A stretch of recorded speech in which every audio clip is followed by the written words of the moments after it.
अस्सलाम वालेकुम। Test number 8 की डिस्कशन हमने करनी है जी, जो कि रेजिस्टर्स के टॉपिक से रिलेटेड है। देखें, फर्स्ट एमसीक्यू है हमारा। If we stretch the wire of resistance R to make its length 3 times, then the new resistance will be. तो नई रेजिस्टेंस क्या होगी? एक वायर थी, उस वायर की एक स्पेसिफिक रेजिस्टेंस थी आर। आपने क्या किया? आपने उस वायर को पकड़ के स्ट्रेच कर दिया। स्ट्रेच किया, इतना स्ट्रेच किया कि उसकी लेंथ ओरिजिनल लेंथ से 3 टाइम्स होगी। कहता है बताएं, अब ये जो स्ट्रेच करने के बाद जो नई वायर बनी है, इसकी रेजिस्टेंस कितनी होगी? पहले वाली की रेजिस्टेंस की टर्म में ही बताना है। ठीक है, देखें जरा। बेसिक फार्मूला है जो हमारे पास रेजिस्टेंस का, वो फार्मूला है क्या? Resistance is equal to, first MCQ है हमारा, resistance is equal to rho L by A. इसका मतलब है कि रेजिस्टेंस जो है वो वायर की लेंथ के इनवर्सली प्रोपोर्शनल है, और वायर की लेंथ के डायरेक्टली प्रोपोर्शनल है, और एरिया के इनवर्सली प्रोपोर्शनल है। अब यहाँ पे उसने कहा है कि इतना स्ट्रेच किया कि लेंथ 3 टाइम्स होगी। तो देखें, अगर लेंथ 3 टाइम्स होगी तो वो क्या बन गई? 3L। अब याद रखें कि अगर लेंथ 3 टाइम्स होती है तो एरिया जो है वो 1/3 हो जाएगा। तो एरिया हो जाएगा A/3। 3 ऊपर आके मल्टीप्लाई होगा तो ये क्या बनेगा? बनेगा 9L/A। तो क्योंकि न्यूमरेटर में 9 आ चुके हैं, तो इसका मतलब ये हुआ कि रेजिस्टेंस जो है वो 9 टाइम्स हो जाएगी। ठीक हो गया? अब याद रखें, अगर लेंथ 2 टाइम्स होती तो एरिया कितना हो जाता? एरिया A/2 हो जाता। लेंथ 4 टाइम हो जाती तो एरिया कितना हो जाता? A/4 हो जाता। Up to so on. ऐसे ही एक और देखें, अगर लेंथ हाफ हो जाती, L/2 हो जाती, तो एरिया 2A हो जाता, डबल हो जाता। लेंथ अगर L/3 हो जाती तो एरिया 3A हो जाता, अप टू सो ऑन। ठीक है? तो खैर इस केस में रेजिस्टेंस हमारी 9 टाइम्स हो चुकी है, यानी हमारी ओरिजिनल रेजिस्टेंस अगर R थी तो नई रेजिस्टेंस कितनी हो जाएगी? वो हो जाएगी 9R। ठीक है? तो देखें, देखते हैं जी, करेक्ट ऑप्शन हमारा क्या बनता है। 9R कहाँ पे है? 9R ये है ऑप्शन डी। आगे समझ बात की? ओके, नेक्स्ट देखें अब। Second MCQ. If you compress the wire of resistance are, इस मरतबा कंप्रेस किया, और इतना कंप्रेस किया वायर को कि उसकी लेंथ आधी रहेगी। कहता है बताएं नई रेजिस्टेंस क्या होगी? अगेन बिल्कुल ऐसे ही है। देखें जरा, ये नंबर 2, अगेन इसी सारे के मुताबिक रेजिस्टेंस जो है that is directly proportional to L and inversely proportional to A. अब कहता है कि इतना कंप्रेस किया कि उसकी लेंथ कितनी कर दी? लेंथ कर दी L/2, हाफ कर दी। जब लेंथ L/2 हो जाएगी तो एरिया कितना हो जाएगा? एरिया ऑटोमेटिकली 2A हो जाएगा, डबल हो जाएगा। समझ आ गई बात की? तो अब अगर इसको सिंप्लीफाई करते हैं फर्दर तो क्या बनेगा? ये बन जाएगा ऐसे, 1/4L/A। तो इसका मतलब है कि ओरिजिनल रेजिस्टेंस अगर R थी तो नई रेजिस्टेंस क्या हो जाएगी? 1/4 हो जाएगी, यानी R/4 हो जाएगी। समझ आ गई ना बात की? So correct answer is what? Correct answer is option C. आगे समझ। नेक्स्ट आ जाए थर्ड एमसीक्यू की तरफ। तीसरा एमसीक्यू है, a wire of resistance R is stretch to make its diameter half. कहता है वायर को इतना स्ट्रेच किया गया कि उसका डायामीटर हाफ हो गया। कहता है बताएं नई रेजिस्टेंस क्या होगी? अच्छा, अब एक चीज देखें, डायामीटर अगर हाफ हो रहा है, डायामीटर हाफ हो रहा है तो रेडियस कितना हो जाएगा? रेडियस भी हाफ हो जाएगा ना, क्योंकि डायामीटर और रेडियस की आपस में डायरेक्ट रिलेशन होती है। Radius is D/2, half of diameter. तो डायरेक्ट रिलेशन है। तो अगर डायामीटर हाफ हो रहा है तो इसका मतलब है रेडियस भी हाफ हो रहा है। ठीक हो गया? अगर रेडियस हाफ हो रहा है तो एरिया पे क्या फर्क पड़ेगा? देखें जरा इस चीज को। नंबर 3, एरिया कितना है वायर का? वो होगा πr²। अब अगर रेडियस हाफ हो रहा है, देखें जरा, area is directly proportional to radius square. अगर रेडियस हाफ हो रहा है तो ये क्या बनेगा? ये बन जाएगा ए इज प्रोपोर्शनल टू R/2 का स्क्वायर, और जब सिंप्लीफाई करेंगे तो बनेगा R² डिवाइडेड बाय 4। डिनोमिनेटर में 4 आ गया तो इसका मतलब है एरिया कितना हो गया? एरिया 1/4 हो गया। एरिया कितना हो गया? एरिया 1/4 हो गया। आगे समझ। अब जरा देखें, अगर वायर का एरिया 1/4 हो गया तो इसका मतलब है वायर की लेंथ कितनी होगी? वायर की लेंथ होगी 4L। अब रेजिस्टेंस का फार्मूला यूज करें तो resistance is equal to rho L/A। Length की जगह अब कितना आ जाएगा? 4L आ जाएगा। एरिया की जगह कितना आ जाएगा? A/4 आ जाएगा। ये 4 ऊपर जाके मल्टीप्लाई होगा तो बनेगा 16 रो L/A। इसका मतलब है कि रेजिस्टेंस कितनी होगी? है रेजिस्टेंस होगी है 16R। तो रेजिस्टेंस 16 टाइम्स इंक्रीज कर गई। आगे ना समझ बात की? सो करेक्ट आंसर क्या बना? करेक्ट आंसर हमारा बन गया 16R, ऑप्शन सी। ठीक हो गया जी। ओके, नेक्स्ट आ जाए एमसीक्यू नंबर 4 की तरफ। फोर्थ एमसीक्यू में कहते हैं the resistance of the wire of uniform diameter and length is R. एक वायर है जिसका डायमीटर डी है, उसकी लेंथ एल है, तो उसकी रेजिस्टेंस आर होगी। The resistance of another wire of the same material but of diameter 2D and length 4L is what. यानी दो वायर्स हैं सेम मटेरियल की हैं, पहले वाली जो वायर है उसकी लेंथ एल है, डायमीटर डी है, तो उसकी रेजिस्टेंस है कैपिटल आर। कहते हैं उसी मटेरियल की बनी हुई एक दूसरी वायर जिसकी लेंथ हमने 4L रखी हुई है, जिसकी लेंथ हमने 4L रखी हुई है और जिसका डायमीटर हमने 2D रखा हुआ है। कहता है बताएं जरा पहले वाले के मुकाबले में पहले वाले की निस्बत इसकी रेजिस्टेंस कितनी होगी। चेक करते हैं, जरा सॉल्व करके देखते हैं। याद रखें कि लेंथ 4L है, डायमीटर 2D है। अच्छा, अगर डायमीटर 2D है तो एरिया कितना हो जाएगा इसका, एमसीक्यू नंबर 4। तो डायमीटर, अगर डायमीटर इसका 2D है तो इसका मतलब है रेडियस भी डबल हो जाएगा। तो रेडियस अगर डबल है तो एरिया कितना हो जाएगा, area is equal to pi R square, यानी area is directly proportional to R square. अब डायमीटर डबल होने का मतलब रेडियस डबल हो चुका है। तो यहाँ पे अगर फिर मैं इसकी जगह 2D पुट करूंगा, सॉरी 2R पुट करूंगा, तो ये कितना बन जाएगा, बन जाएगा 4R स्क्वायर। तो इसका मतलब ये हुआ कि एरिया जो है वो 4 टाइम्स हो चुका है। ठीक है। अच्छा, एरिया तो 4 टाइम्स है, लेंथ उसकी उसने कितनी बताई हुई है, लेंथ भी देख लेते हैं। तो let me check it, length कितनी है जी, लेंथ है 4L। ओके, लेंथ है 4L, तो लेंथ भी हमें पता चल गई। तो देखें एरिया भी पता चल गया, लेंथ भी पता लग गई। अब हमें रेजिस्टेंस फाइंड करने में कोई मसला नहीं है। तो resistance is equal to rho length, length की जगह कितना आ जाएगा 4L divided by A, area की जगह क्या आ जाएगा 4A। जब कैंसिल होंगे तो ये तो फिर वही बन गया रो L बाई ए, सिंपल, यानी रेजिस्टेंस दोबारा मिल गई हमें। तो इसका मतलब है कि पुरानी रेजिस्टेंस और नई रेजिस्टेंस आपस में इक्वल है। ठीक हो गया, तो दोनों वायर्स की रेजिस्टेंसेस सेम हुई। सो correct answer is option option A. ठीक। ओके जी, नेक्स्ट आते हैं हम एमसीक्यू नंबर 5 की तरफ। कहता है the ratio of the length is 1:2। दो जो हैं वायर्स हैं उनकी जो लेंथ बताई हुई है, लेंथ बताई है, लेंथ की रेशियोज बताई हैं, कितनी बताई है, वो बताई है 1:2। इसी तरह डायामीटर जो है, डायामीटर की जो रेशियो बताई है वो कितनी बताई हुई है, वो बताई है 2:1। ठीक हो गया। और इसी तरह रेजिस्टिविटीज की जो रेशियो बताई है, रेजिस्टिविटीज की रेशियो कितनी बताई है, वो बताइए 4:1। आपसे कहता है कि आपने रेजिस्टेंसेस, इन दोनों की रेजिस्टेंसेस की रेशियो फाइंड करनी है, R1:R2 फाइंड करें। तो देखें जरा, हम स्टार्ट करते हैं, R1:R2 फाइंड करते हैं। R1:R2, तो R1 की जगह क्या आ जाएगा, रो 1 L1 डिवाइडेड बाई A1, नीचे रो 2 L2 डिवाइडेड बाई A2।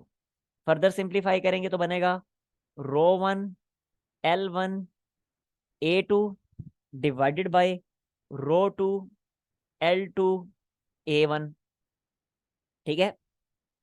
अब यहाँ पे लेंथ की रेशियो और रेजिस्टिविटीज की रेशियो तो हम पुट कर सकते हैं, लेकिन डायामीटर की रेशियोज बताइए, डायामीटर भी फार्मूला में मौजूद नहीं है, तो डायामीटर हम ले आएंगे। तो देखें जरा, डायामीटर के केस में हम क्या लिखेंगे, फिर फर्दर मैं इसको सिंप्लीफाई करता हूँ, ये इसी से यहीं से मैं नीचे आ रहा हूँ। ठीक है, सिंप्लीफाई कर रहा हूँ, ये क्या बना, रो 1 L1, एरिया क्या होता है पाई आर स्क्वेयर, यानी पाई D/2 स्क्वेयर। ठीक हो गया। इसी तरह रो 2 L2 और पाई D/2 स्क्वेयर, लेकिन ऊपर क्योंकि A2 था तो ये D2 यहाँ पे आएगा, और नीचे A1 था तो यहाँ पे D1 आएगा, और स्क्वेयर्स अपनी जगह पे मौजूद हैं। अब देखें पाई और पाई कैंसिल, 2 और 2 कैंसिल, तो बाकी क्या बचा, बाकी बचा rho 1 L1 D2 square divided by rho 2 L2 D1 square. अब रेशोज पुट कर दें, काम आसान हो गया। देखें जरा, रेशोज में पुट कर रहा हूँ। रेजिस्टिविटीज की रो 1:रो 2 क्या है 4:1, तो ऊपर 4 आएगा, नीचे 1 आएगा, मल्टीप्लाई L1, L1 कितना है 1 और L2 2, तो ऊपर 1 आएगा, नीचे 2 आएगा, अगेन मल्टीप्लाई D1:2 D1 2 है। अब D1 नीचे है तो 2 भी नीचे आएगा। ठीक है, लेकिन क्योंकि D1 का स्क्वायर है ना, तो फिर 2 का भी स्क्वायर होगा तो क्या बनेगा 4, ठीक है। इस तरह D2 1 है, ऊपर D1 ऊपर है D2, तो 1 का स्क्वायर क्या बनेगा 1। अब जरा देखें, ये 4 और 4 कैंसिल, तो रेशो कितनी बनी, रेशो बन गई 1:2। समझ आ गई बात की। ये याद रखें, मैं क्योंकि मैं कर रहा हूँ साथ साथ समझा रहा हूँ इसलिए टाइम लग रहा है। जब आपकी प्रैक्टिस होगी तो ये करने में आपको 30 सेकेंड्स भी पूरे नहीं लगेंगे, क्योंकि आप बहुत सारे स्टेप्स स्किप करेंगे फिर। ठीक है, मैं पूरे पूरे स्टेप्स कर रहा हूँ आपको समझाने के लिए और साथ समझा भी रहा हूँ, दैट्स वाई यहाँ पे टाइम लग रहा है। खुद जब आप करेंगे तो टाइम नहीं लगेगा इतना। तो यहाँ पे रेशो हमारी आई थी 1:2, सो correct answer is option A. ठीक हो गया जी। नेक्स्ट देखें, एमसीक्यू नंबर है 6। स्टेटमेंट देखें एमसीक्यू की। कहता है a uniform wire of resistance R is uniformly compressed along its length until its radius become n times the original radius। एक वायर है, उसको आपने कंप्रेस करना शुरू किया, कंप्रेस करते गए यहां तक के उसका रेडियस ओरिजिनल रेडियस का n टाइम्स हो गया। मींस के रेडियस n टाइम्स इंक्रीज हो गया। कहता है बताएं अब उस वायर की रेजिस्टेंस कितनी है, ये हमने बताना है। यानी उस वायर की रेजिस्टेंस ओरिजिनल रेजिस्टेंस का n टाइम्स है, या R/n टाइम्स है, या R/n² टाइम्स है, या R/n⁴ टाइम्स है, ये हमने बताना है। तो देखें, सॉल्व करना शुरू करते हैं। बहुत सिंपल है। देखें जरा, रेडियस सॉरी रेजिस्टेंस का formula, resistance is equal to rho L divided by A. अब जो हमें इंफॉर्मेशन गिवन है, उस इंफॉर्मेशन के मुताबिक कहता है कि उसका रेडियस ओरिजिनल रेडियस का n टाइम्स हो चुका है। तो अभी तक हमारे इस फार्मूले में रेडियस का नामो निशान भी नहीं है। ये रेजिस्टेंस है, ये रेडियस नहीं है, ठीक है। अभी तक रेडियस का नामो निशान भी नहीं है। रेडियस कहाँ से आएगा, रेडियस यहां से निकलेगा, ठीक है। अब इस चीज को जरा देखिए, यहाँ पे मैं साइड पे समझाता हूँ। एरिया क्या होगा वायर का, वायर के एरिया का फार्मूला है πr²।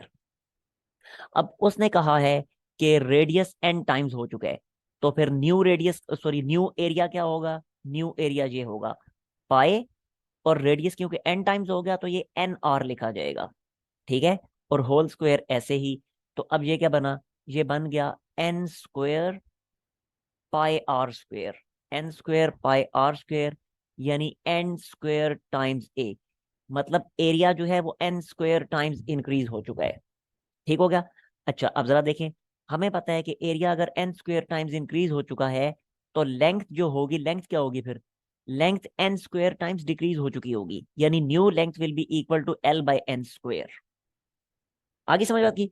तो अब इस फार्मूला में आप वैल्यूज पुट कर दें, तो देखें जरा, न्यू रेजिस्टेंस क्या बनेगी, new resistance that will be equal to to new length divided by new area. तो पुट करें जरा, क्या बनेगा, रो एल डैश की जगह आ जाएगा L/n², L/n² divided by A dash की जगह, न्यू एरिया की जगह आ जाएगा n² इंटू ए। तो फाइनली ये क्या बनेगा, ये बन जाएगा 1/n⁴। जरा n² कंबाइन हो जाएंगे, 1/n⁴, और बाकी रो L/a एज इट इज।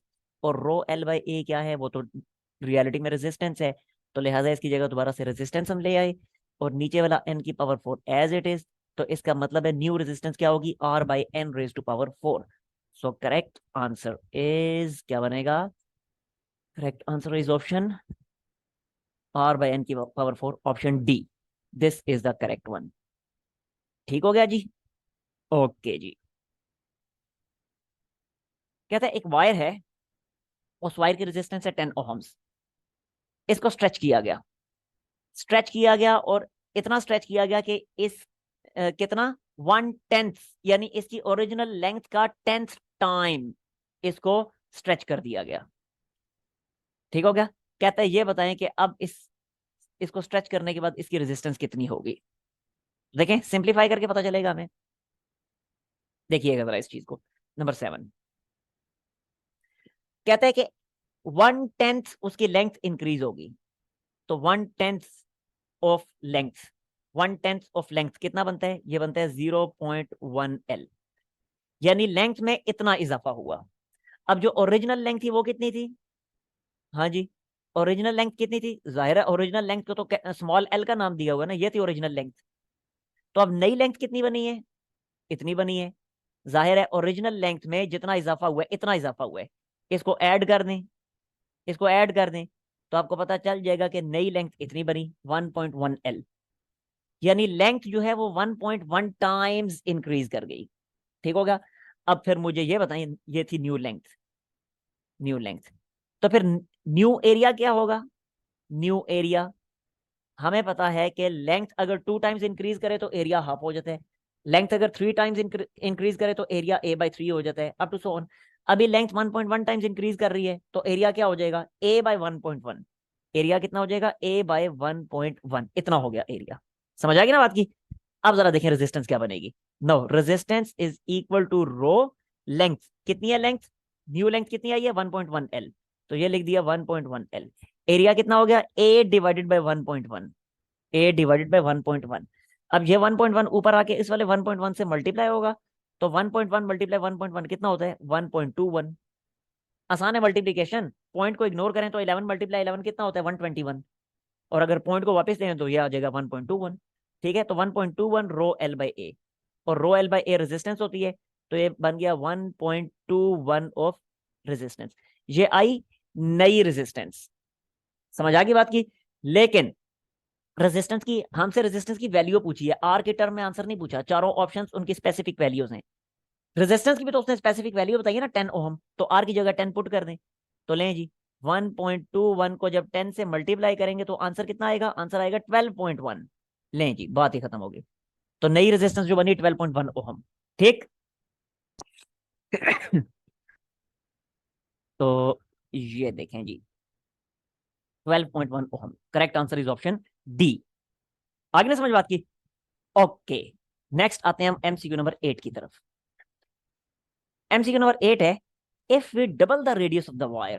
कहते हैं वायर का रेडियस हम डबल कर रहे हैं bye keeping its volume constant, उसके वॉल्यूम को कांस्टेंट रखते हुए। कहते हैं नई रेजिस्टेंस पे क्या फर्क पड़ेगा? तो इस दफा फार्मूला भी नया होगा, क्योंकि अभी तक हमने कोई फार्मूला ऐसा नहीं देखा जिसमें वॉल्यूम मौजूद हो। और यहाँ पे वो क्या कह रहा है? If we double the radius of the wire by keeping its volume constant. तो वॉल्यूम वाला तो अभी तक रेजिस्टेंस का कोई फार्मूला नहीं देखा, तो ऐसा फार्मूला पहले बनाना पड़ेगा और फिर हम इसके सवाल का जवाब देंगे। ठीक है, तो देखते हैं जरा कि वॉल्यूम को कांस्टेंट रखते हुए अगर रेडियस को डबल करें तो क्या फर्क पड़ेगा। देखें जरा इस चीज को। नंबर 8, देखें जी, रेजिस्टेंस का फार्मूला क्या होता है? रो L बाय ए। तो अगर मैं न्यूमिनेटर और डिनोमिनेटर दोनों को एरिया से मल्टीप्लाई कर दूं तो ऐसे बनेगा, ये चीज बनेगी। और ऊपर क्या बनेगा? लेंथ मल्टीप्लाई एरिया क्या होता है? वॉल्यूम। तो लें जी, ये वॉल्यूम वाला फार्मूला आ गया। ठीक हो गया। अब देखें जरा, वॉल्यूम को कांस्टेंट रखते हुए कहते हैं रेडियस को डबल कर दें। तो रेडियस तो अभी इस फार्मूला में मौजूद नहीं है, तो इस फार्मूला में रेडियस ले आए, एरिया की जगह πr² लिख दें। तो ये लिखा जी रो वी, और ये नीचे लिख दिया πr², और क्योंकि एरिया का स्क्वायर था तो वो अपनी जगह पे आ गया। अब क्या बन, रेडियस सॉरी रेजिस्टेंस की रेडियस के साथ क्या रिलेशन बनी? Resistance is inversely proportional to fourth power of radius.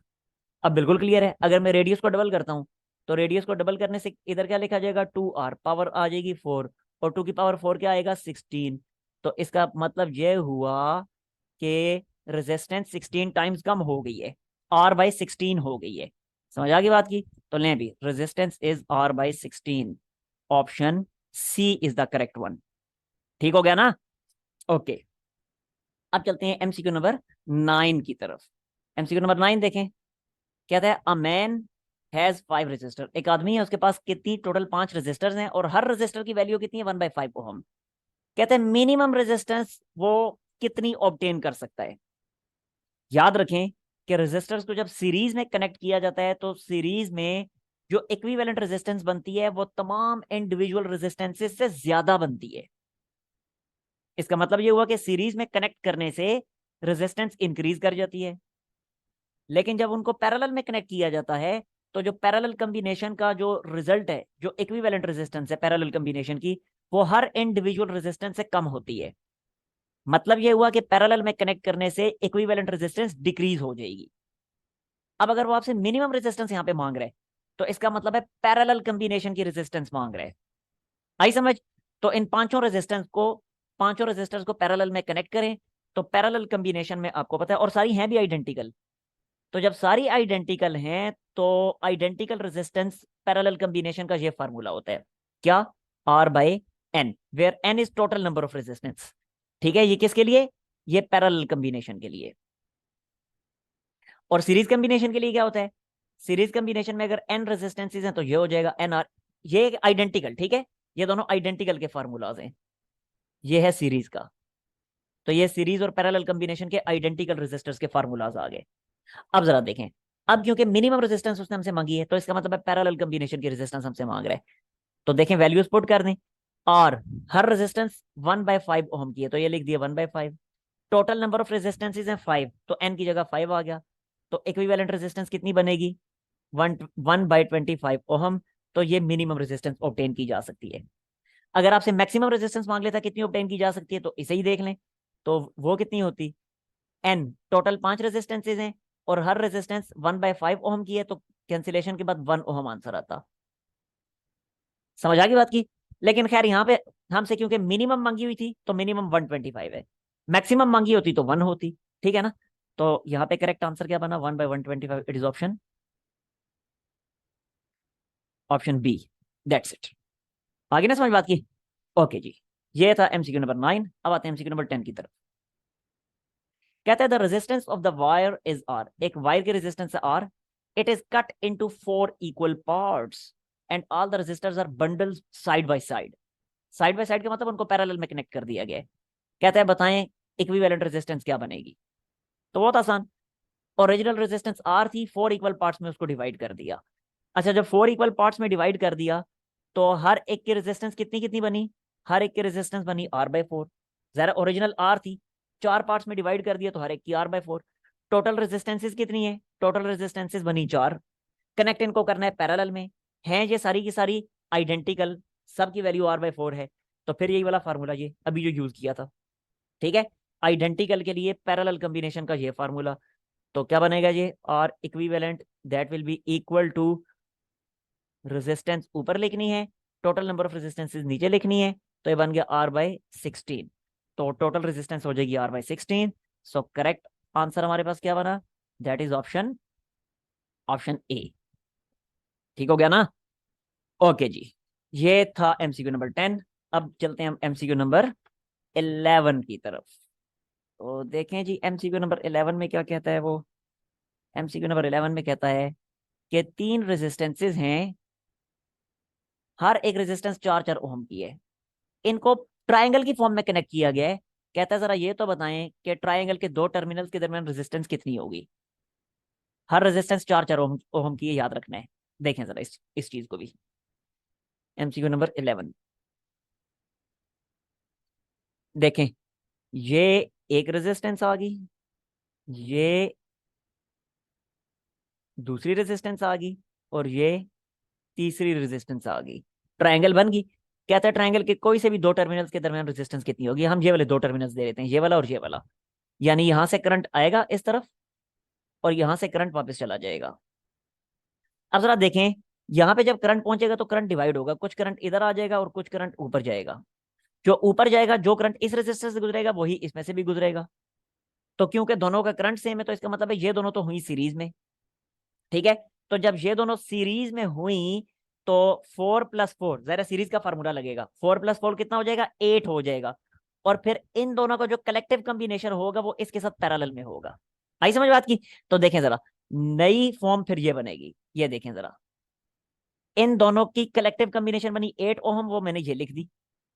और वो कलेक्टिव कॉम्बिनेशन जो है वो इसके साथ पैरेलल में होगी, तो ये पैरेलल वाली ये आ गई, ये लें जी, ठीक है ना।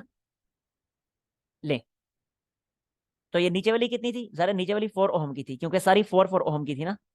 तो इन दोनों ने तो मिलके 8 ओहम बना दी, नीचे वाली 4 ओहम तो अपनी जगह पे मौजूद है। अब ये दोनों हो गई आपस में पैरेलल में। अब जब पैरेलल में है तो इन पे पैरेलल का फार्मूला लगा दें। तो ले जी, इक्विवेलेंट रेजिस्टेंस पैरेलल कॉम्बिनेशन, अब आइडेंटिकल नहीं है, ठीक है ना, मिक्सअप नहीं कर देना। बनेगा 8 × 4 डिवाइडेड बाई 8+4, तो बनता है 32 डिवाइडेड बाई 12, और कटिंग करने के बाद बनेगा 8/3, तो ये बन गई 8/3 ओहम्स। सो करेक्ट आंसर क्या बना, correct answer is option B. ठीक, ओके जी, ये था एमसीक्यू नंबर 11। नेक्स्ट आ जाते हैं एमसीक्यू नंबर 12 की तरफ। कहते हैं 3 रेजिस्टेंसेज हैं, हर एक 1 ओम की है, they are joined in parallel. उसके बाद कहते हैं इस तरह की 3 मजीद कॉम्बिनेशंस, उनको सीरीज में कनेक्ट किया गया। कहता है इक्विवेलेंट रेजिस्टेंस क्या होगी। ठीक है, क्या करना है हमने, एक एक ओहम की 3 रेजिस्टर्स को पैरेलल में कनेक्ट करना है, फिर इस तरह की 3 कॉम्बिनेशंस बना के उनको सीरीज में कनेक्ट करना है। ये चीज वो कह रहे हैं। नंबर 12 देखें, बहुत आसान है।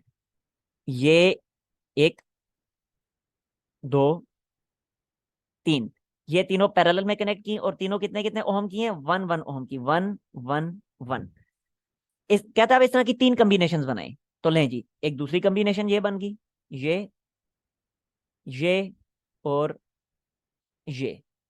इसके बाद फिर एक और कॉम्बिनेशन, ये और ये।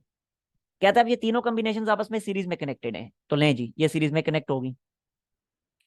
अब कहता है बताएं इस सारे कॉम्बिनेशन की, इस पूरे की इक्विवेलेंट रेजिस्टेंस कितनी होगी।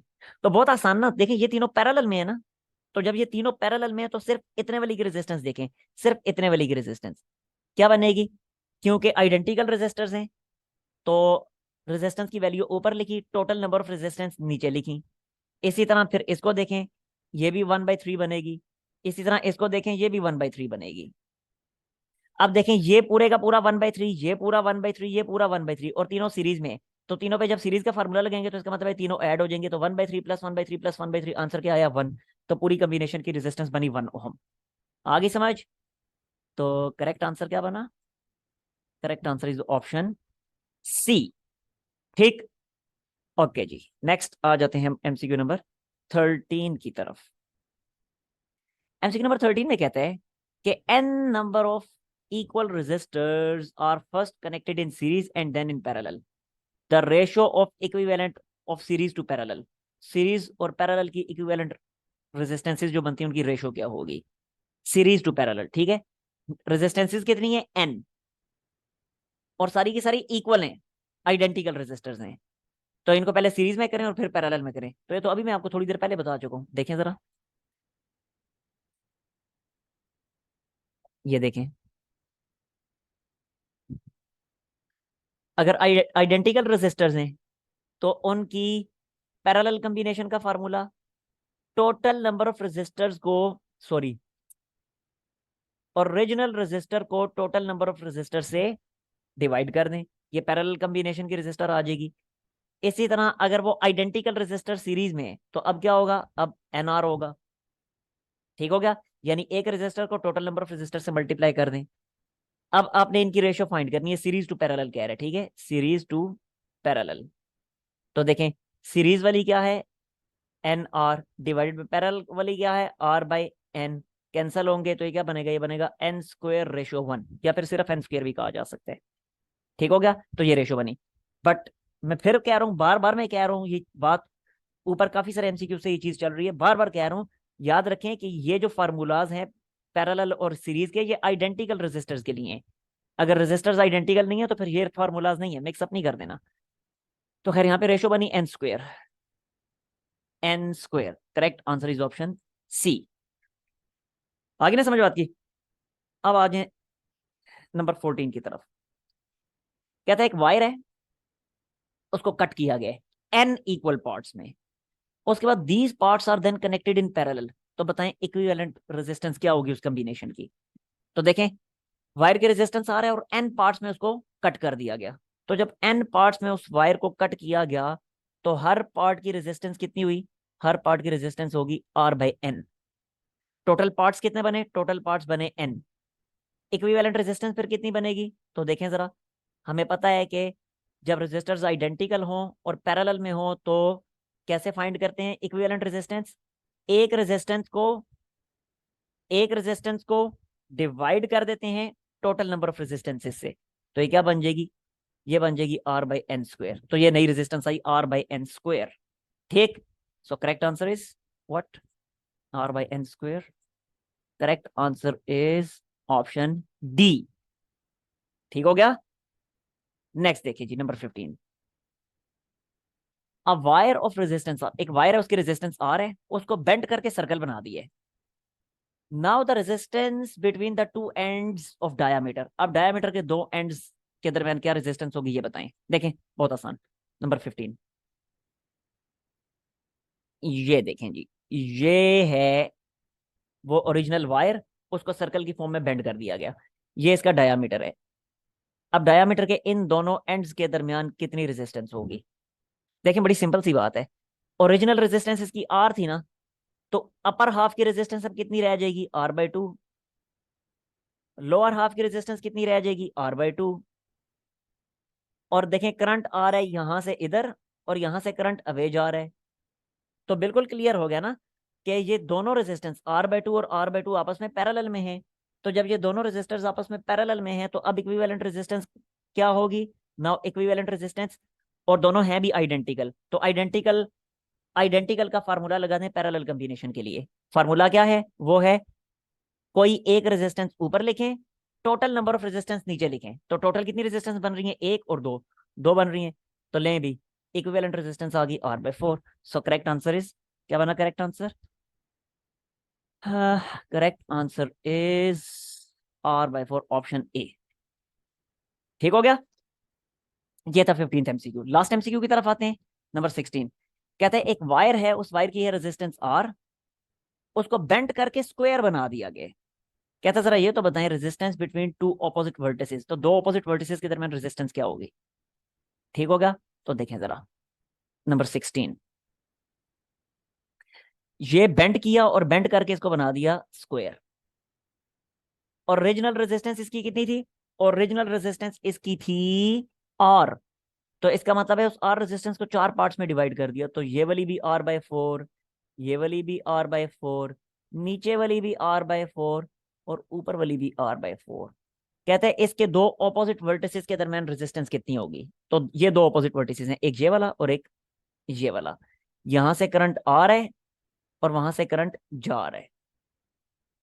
ठीक हो गया, अब जरा देखें इक्विवेलेंट रेजिस्टेंस क्या बनेगी। इक्विवेलेंट रेजिस्टेंस जरा गौर से देखिएगा, अब इतना हिस्सा और इतना हिस्सा ये दोनों आपस में पैरेलल में हैं, और इतने हिस्से की रेजिस्टेंस कितनी, R/4 था सॉरी, ये ऊपर वाला जो हिस्सा है इसकी रेजिस्टेंस कितनी है, R/4 प्लस R/4, क्योंकि ये सीरीज में है ना सारा, तो R/4 प्लस R/4 ये बन जाएगा R/2। इसी तरह नीचे वाले भी हिस्से की रेजिस्टेंस, यानी इस वाले की, ये भी R/2, ऊपर वाले की भी R/2, नीचे वाले की भी R/2। तो देखें जरा, दोनों आइडेंटिकल रेजिस्टेंसेज हुई और हैं भी पैरेलल में, तो आइडेंटिकल का पैरेलल कॉम्बिनेशन का फार्मूला लगा दें, R/2 ऊपर, यानी एक रेजिस्टेंस ऊपर, और टोटल कितनी रेजिस्टेंसेज ये बन रही हैं, टोटल रेजिस्टेंसेज ये बन रही हैं दो। जाहिर है ये एक R/2 है और ये दूसरी R/2 है, तो टोटल दो बन गई, तो इक्विवेलेंट रेजिस्टेंस कितनी बन गई, R/4। ठीक हो गया, सो करेक्ट आंसर इज ऑप्शन कौन सा, R/4 ऑप्शन ए। ठीक, नहीं जी, ये था हमारा टेस्ट नंबर 8। नेक्स्ट टाइम इंशाल्लाह टेस्ट नंबर 9 को डिस्कस करेंगे, तब तक के लिए अल्लाह हाफिज।